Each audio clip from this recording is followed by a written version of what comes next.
Today, the Federal Open Market Committee kept interest rates near zero and maintained our current pace of asset purchases.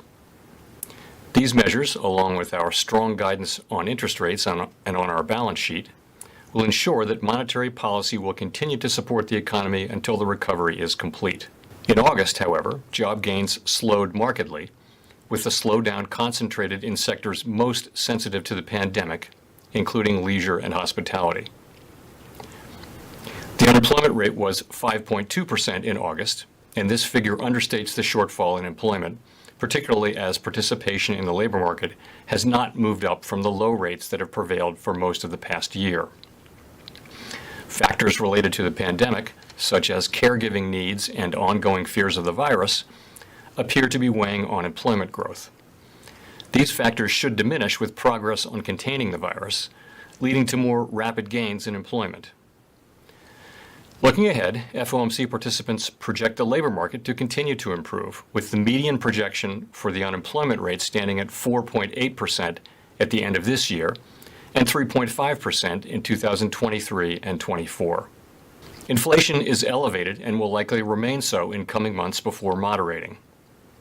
As the economy continues to reopen and spending rebounds, we are seeing upward pressure on prices, particularly because supply bottlenecks in some sectors have limited how quickly production can respond in the near term.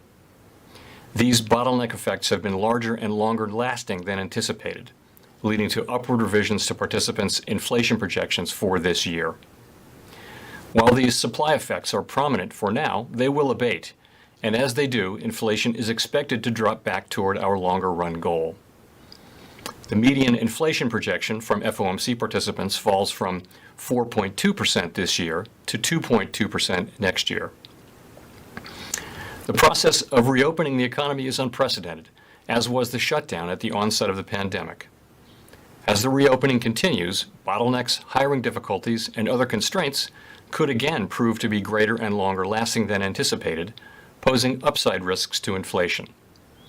Our framework for monetary policy emphasizes the importance of having well-anchored inflation expectations, both to foster price stability and to enhance our ability to promote our broad-based and inclusive maximum employment goal. Indicators of longer-term inflation expectations appear broadly consistent with our longer-run inflation goal of 2%. If sustained higher inflation were to become a serious concern, we would certainly respond and use our tools to assure that inflation runs at levels that are consistent with our goal. The path of the economy continues to depend on the course of the virus, and risks to the economic outlook remain. The Delta variant has led to significant increases in COVID-19 cases, resulting in significant hardship and loss, and slowing the economic recovery. Continued progress on vaccinations would help contain the virus and support a return to more normal economic conditions. The Fed's policy actions have been guided by our mandate to promote maximum employment and stable prices for the American people, along with our responsibilities to promote the stability of the financial system. Our asset purchases have been a critical tool.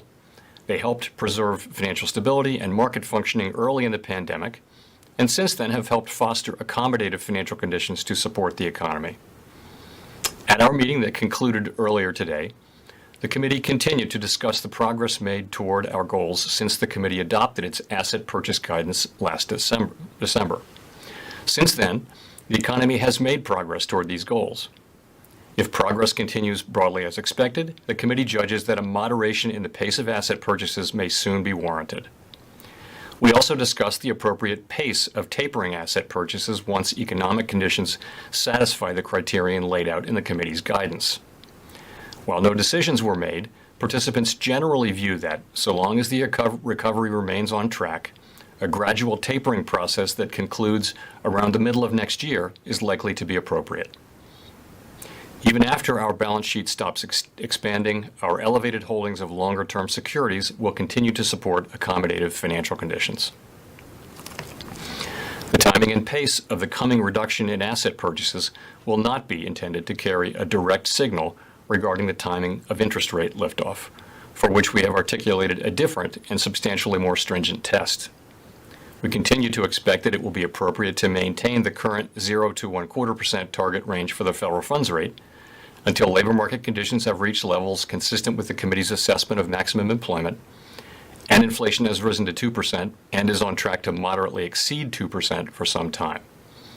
Half of Fomc participants forecast that these favorable economic conditions will be fulfilled by the end of next year. As a result, the median projection for the appropriate level of the federal funds rate lies slightly above the effective lower bound in 2022.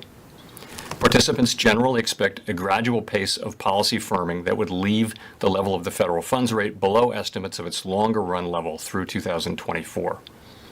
Of course, these projections do not represent a committee decision or plan, and no one knows with any certainty where the economy will be a year or more from now. More important than any forecast is the fact that policy will remain accommodative until we have achieved our maximum employment and price stability goals.